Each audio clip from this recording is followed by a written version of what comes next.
And welcome to another episode of the Unleashed Performance Therapy Podcast. I'm your host, Robert McNair, here with my co-host, Jamie Reyna. Let me start out by saying happy birthday, Jamie, the big 3-0. How's it going? Thanks. It's going well, man. We're out here in the mountains in Rio Doce, New Mexico, and the weather's pretty nice out here. It's a little breezy, but the weather's is really nice otherwise. Nice, nice. Appreciate you taking your time out of your birthday weekend to come chat with us. So Anytime. we got a very special guest, someone I've known for a long time. She was a therapist that I knew early in my tech career. She kept me on the path of becoming a therapist. Um, this is Dr. Molly Behymer Poenitzsch. She is the co-owner of Live to Move Physical Therapy and Wellness in Manville, Texas, and has recently opened All Things Maternal Physical Therapy, a women's health pelvic floor clinic there in Pearland, Texas. How's it going, Molly? Doing good. Yeah. Having some Nice. technical difficulties, but we're good now. Ah, no, it's all right. We always run into those, but we got it ironed out. Molly's a certified orthopedic manual therapist. Again, we got her here today to talk about some women's health and pelvic floor. But let's start out with a little introduction, Molly. How'd you get into PT and what's your journey been like thus far? I've had a really weird path. So I actually got my bachelor's in marine biology, and I thought I wanted to be a marine biologist. I graduated from A&M Galveston. And then I worked at Baylor as a research tech, and I thought maybe I want to do research. But then it was just kind of the higher up you got, the more, no offense to my bosses, but the more boring it was, because you had to sit at a computer all day and read and write papers. And I'm like, anytime I'm sitting, I start falling asleep. And so I was like, I have to be moving. But I had really great mentors at Baylor who introduced me to like different professions in the medical field. And so one of my mentors, Dr. Trong Lin, introduced me to a physical therapist at Texas Children's Hospital. And so I talked to her and observed her a little bit. And I was like, this is really cool. Like, I love being active. I love working out. And this would be like the perfect job for me to help other people to be active. So then I had to go back to school, take some prerequisites. I went to U of H to take those. And then I finally got into the PT program like 4 years after I graduated college. So I graduated A&M 2008, and then I started at Texas Women's University 2012, and then I graduated in 2015. And then I worked at an ortho clinic with RJ in League City. And then I decided, well, so I met my husband at Texas Women's University. He was in the class below me, and then he was working with me as well at the clinic in League City. And then we decided that we wanted to do things a little bit differently. So we opened our own clinic here in Manville. And then a few years later, I had a baby boy, and I was like, you know what? Women's health is pretty interesting. Like, I had never thought about it before.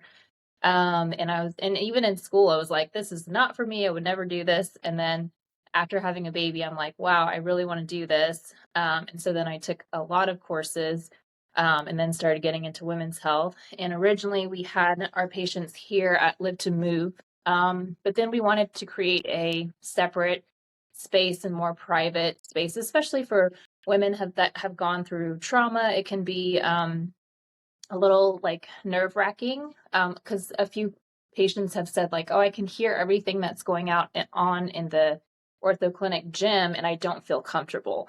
So then I was like, you know what, let's have a new different space just for our pelvic floor clinic, or those patients. And then my employee at the time, Marissa, who actually worked at, you might know Marissa, she worked at the ortho clinic in League City as well before she worked at Live to Move. And so now we own All Things Maternal together. So diving into that, what is pelvic health? What is pelvic health that you tell So a lot of times people think it's just for women, but men can have pelvic health issues as well. Usually we see mostly women, but as far as like pelvic health, the people that come see us, they might have issues with bowel or bladder incontinence. Um, they might have pain in that area, perineal pain. A lot of times, like women who are pregnant will have different pain going on in all kinds of different areas, but a lot of times might have like low back pain or pubic symphysis pain. Um, and then they can either have like leaking during the pregnancy or even afterwards, or they can have pain with sex. And so, people, want to enjoy sex without having pain. So we see that. And I don't see males, but Marissa does. And then another thing that we don't treat this at our clinic, but men that have issues with impotence can also seek out pelvic floor therapy to help with that. Okay, so definitely the patient education is huge. Explaining stuff to people and things like that. What are some of the basic things that can maintain like pelvic floor health? Basic things. Well, being having an active lifestyle, mainly like staying healthy. So, eating a good diet can definitely affect your pelvic health because the big issue is like your bowels. We can help with like constipation, and if you're not getting enough fiber in your diet, which is eating fruits and vegetables, whole grains, and those things, then you can get backed up. But you can also get constipation from your pelvic floor muscles not being able to relax whenever you have a bowel movement. But definitely just being healthy in general, staying active, because that also helps with your bowels, can help with the pelvic floor. But then also, and there's still like a lot of debate on this, doing like too many or too much strenuous things can put more pressure on the pelvic floor. So being able to manage that pressure system appropriately, so that you're not putting too much pressure, or kind of, allowing that pressure to go out the best way, is also going to help your pelvic floor. Because there are like athletes in high school who have pelvic floor issues. They're not, they are not pregnant or anything like that, and they can have issues with incontinence just because of the way that they're lifting and not doing that pressure management. Yeah, I never thought about high school athletes with the pelvic floor issues. I know Hmm. myself personally, I just recently, I say over the last few years, have really learned about pelvic health and stuff like that. And again, never thought of it to go down as young as high school level athletes. That's Yeah, Yeah, interesting. I for would have sure. never thought about that either. Mhm. Yeah. I think that it's people are starting to get to realize it's more of a thing now, pelvic health, and you start to hear that term pelvic health be kind of thrown around in different areas. Um, it's seems like kind of an umbrella term right now. The pelvic health is, and because there's so much that goes into pelvic health. Definitely. Yeah. Because now they're even, and I haven't really gotten into this, but pelvic floor therapy can actually help with infertility. So women who are trying to get Oh, pregnant really? that are having issues. So that's my next like goal of, as far as like continuing education is getting more into that. That's awesome. That's some powerful stuff when you can affect someone that's having those kind of struggles in life. Yeah, Because some people they try and try and try, and they for some reason they can't get pregnant, and right. that's something that can drastically change someone's life. Definitely. Yeah, sticking with that, with the pregnancy, what is more specific on the like prepartum? What are some exercises that you you just said you haven't gone too deep into it, but for that infertility, what are some things that people can do to help with the infertility, or if they're planning on getting pregnant, what's some things they can do before getting pregnant? Well, definitely before getting pregnant, I mean, you always want to think about your health. So because your nutrition can definitely affect pregnancy, right? Because we want to put good Mhm. things in our body to help with our fertility.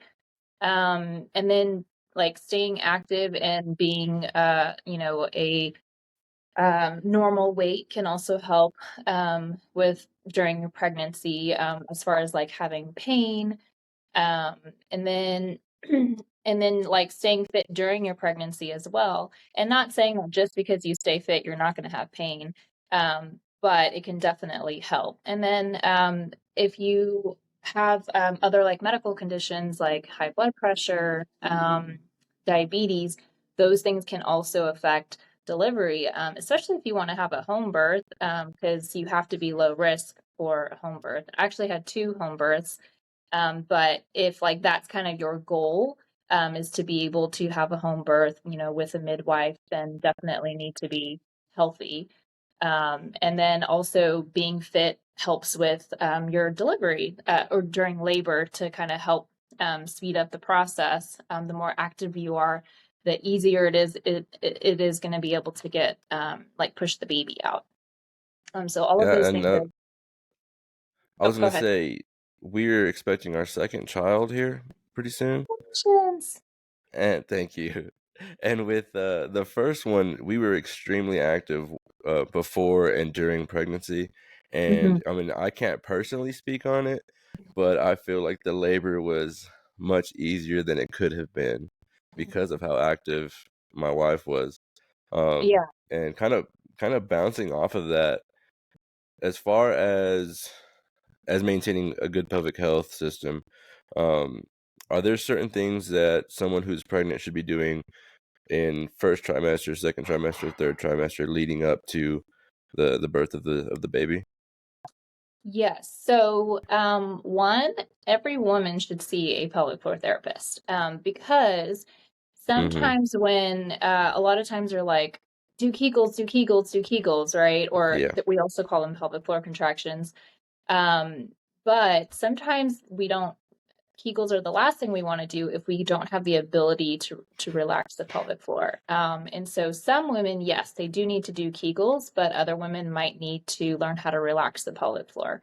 And then some women, like when you get to your third trimester, especially if it's the first baby, they'll want to work on perineal massage, which helps to kind of stretch things out so that during labor, it will help. I won't say that it'll completely reduce, but it can help with like the burning when the baby's head is being pushed out. The second baby usually you don't have as many issues because the first one kind of already stretched you out. But Mm-hmm. definitely doing perineal massage, which a pelvic floor therapist can help teach, will help with that part. And then, yeah, and I wouldn't say there's specifics like per trimester, but definitely staying active. And then when you get to the third trimester, there might be things that you want to avoid, just because your abdominals do get stretched out more as the baby gets bigger. So you don't really want to do a lot of like things that are going to put more pressure on the abdominals, like, pull planks would not be a great thing to do. Okay. Um, and also depends on the woman, because some people might be really active and then some are just, may not have been very active. And then when they get pregnant, they're like, oh, wait, I need to like, think about my health. And then they start being active. So it just really depends on like kind of what your activity level is as well. And depends on what kind of pain. If you're having like pubic symphysis pain, you want to kind of avoid doing like uneven things to improve that. And then just like doing core exercises throughout the pregnancy is going to help keep your abdominals as strong as they can be. And then that will also help with recovery after the baby is born. Does that help to prevent diastasis Diastasis recti? recti. Um, so most women are going to have diastasis recti in their third trimester, because that creates room for the baby. But most of the time, afterwards, it does go back, but not for all women. But it can definitely help prevent having it for longer, for sure. Yeah. Okay. Okay. Um, Kind of bouncing off of that. What about postpartum? What is the thing that you recommend most for women postpartum? Seeing a pelvic floor therapist. Step Um, one. yeah. Step one. Because like I said, kind of similar to earlier, if they're really tight in their pelvic floor muscles, they don't want to do a bunch of Kegels. Mm-hmm. Because that can contribute to their, if they're having leaking, like some people are like, think that, oh, I'm having leaking, let me just do a bunch of Kegels and that will help. And sometimes it can be the Mm-hmm. opposite, because if your muscle has a bunch of tender points, trigger points, so it's not functioning optimally, then it's not going to help. It's not going to help to make it like do more Kegels to make it stronger.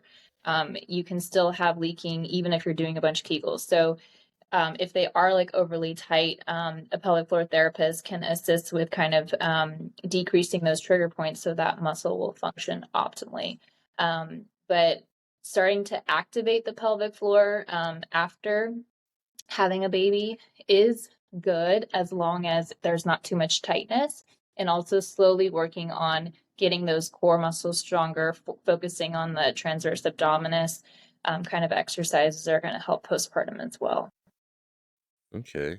And I know we're laughing because the answer is see a pelvic floor therapist, but I do think that's something that needs to be addressed, and it needs to happen more frequently, because I don't think it's a very common thing right now for people who are pre and postpartum to see a pelvic floor physical therapist. No, Um, it's my wife actually has a coworker that was having back pain. She had just had a baby and she was having back pain, and she asked her doctor if she could write a prescription to see a therapist, a PT, to address her back pain, and the doctor didn't want to write her a prescription for it.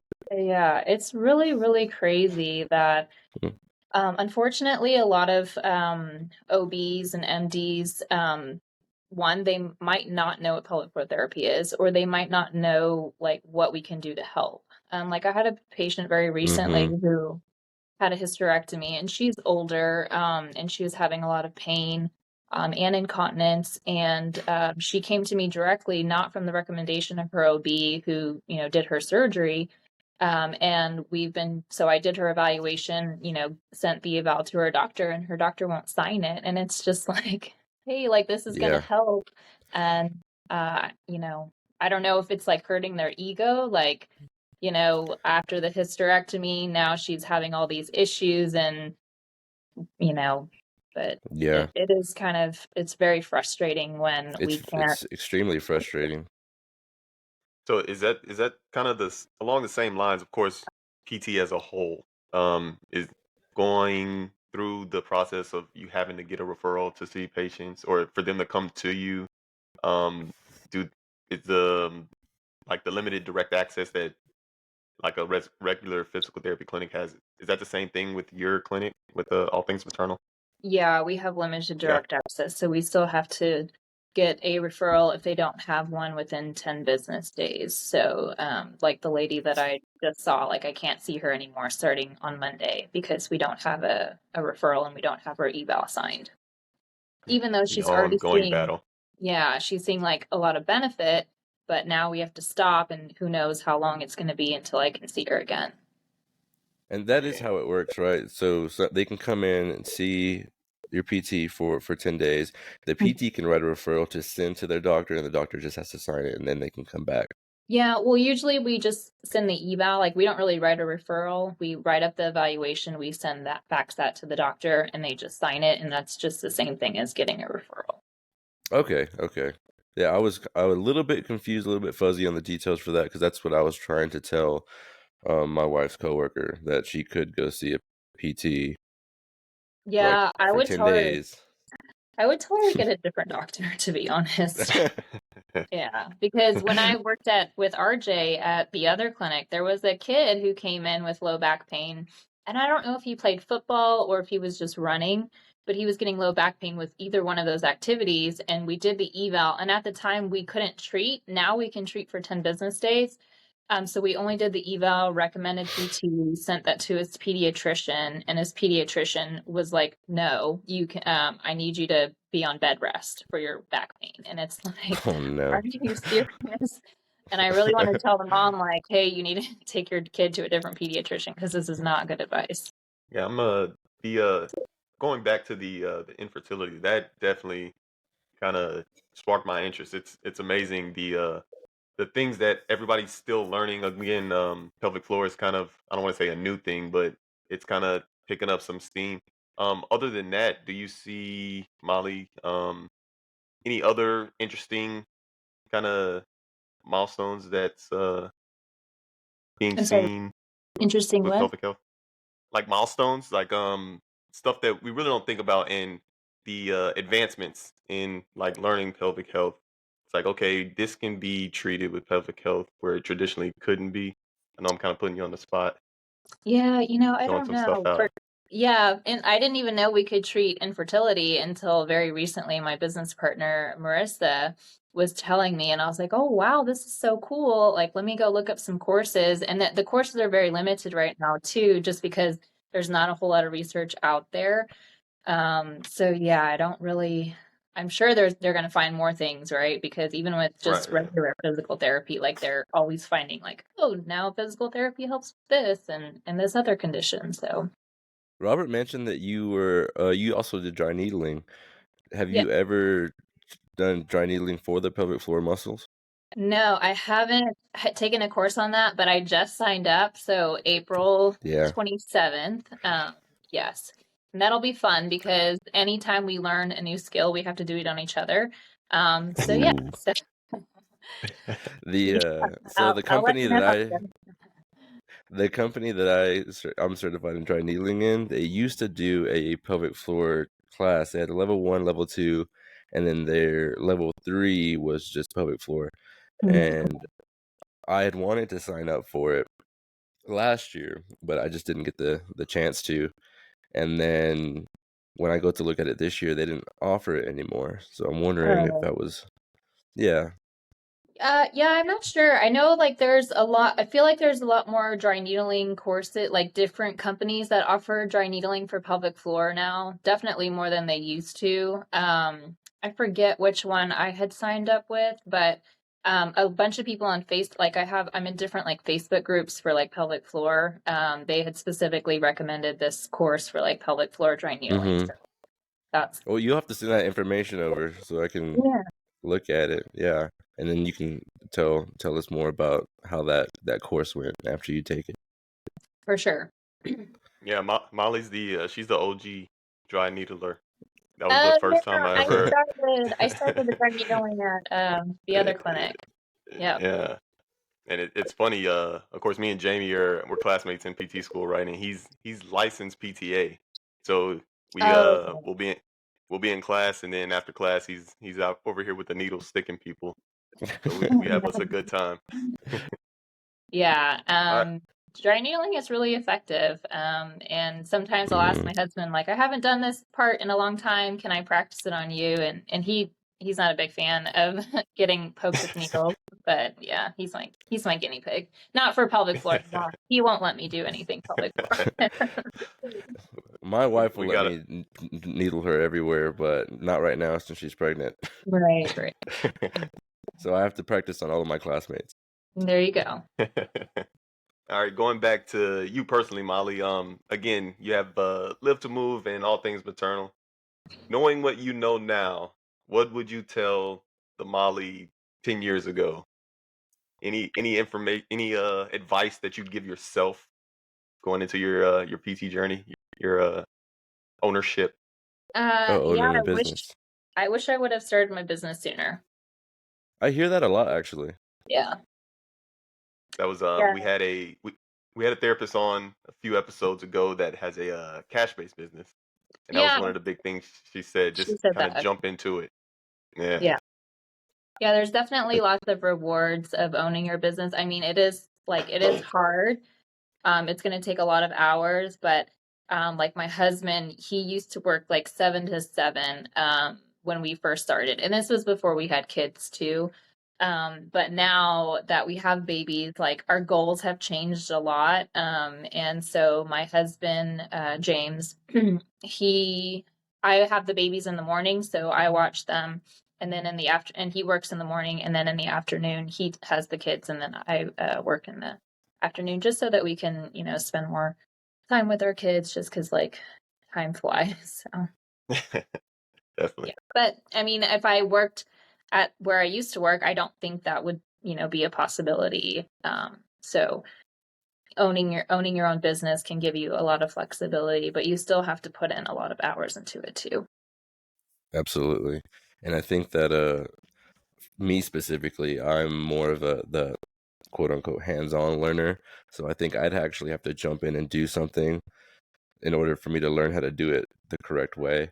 And I think Yeah, that's and probably there's then so be much like along the way that you learn, you're not gonna know everything, like nothing's gonna be perfect. You're gonna make mistakes and then you're gonna learn from it and then you're gonna be like, okay, next time or next year I'm gonna do this differently. So it's always like hmm changing. So Yeah, I'd say definitely again early in my tech career, I'm glad that I was around therapists like you and James because that definitely helped me to kind of stay on course. Of course, I took the long scenic route and finally in PT school after decades of being a tech. But well, I feel like everybody has a different path. So, like yeah, whenever I was in PT school, there were people that were in their 40 or maybe 40s, maybe they were late 30s or something that had just started. So, yeah. yeah. So yeah, finally getting it underway. Yeah, sure. So we definitely thank you for spending some time with us, Molly, talking about what you do in pelvic health, women's health. Where can people find you online? So for all things maternal, our website is allthingsmaternalphysicaltherapy.com. For Live to Move, it's liveToMovePT.com. We are on Facebook for both, so All Things Maternal Physical Therapy and Live to Move Physical Therapy, and then Instagram, All Things Maternal PT, and Live to Move PT.